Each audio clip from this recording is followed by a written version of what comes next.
কোরআনের একটি ভয়ঙ্কর কথা আল্লাহ তাআলা কোরআনে বলছেন, তারা আল্লাহকে ভুলে গিয়েছিল, তাই আল্লাহ তাদেরকে ভুলে গিয়েছে।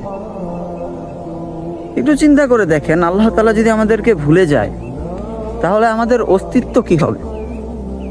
আমরা এই দুনিয়াতে কি টিকে থাকতে পারবো?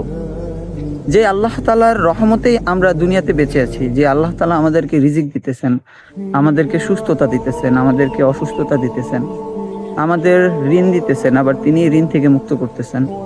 সে আল্লাহ তাআলা যদি আমাদেরকে ভুলে যায় তাহলে আমাদের অবস্থা কি হবে?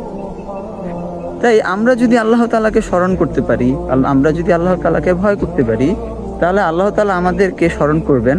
আর আল্লাহ তাআলাকে যদি আমরা ভয় করতে পারি তাহলে আল্লাহ তাআলা আমাদেরকে মাফ করে দিবেন। তাই আমাদের দরকার আল্লাহ তাআলার সাথে আমাদের সম্পর্ককে গড়া, আল্লাহ তাআলাকে বেশি বেশি স্মরণ করা। তাহলে আল্লাহ তাআলাও আমাদেরকে স্মরণ করবেন এবং আল্লাহ তাআলা তার ক্ষমা দিয়ে আমাদেরকে মাফ করে দিবেন ইনশাআল্লাহ।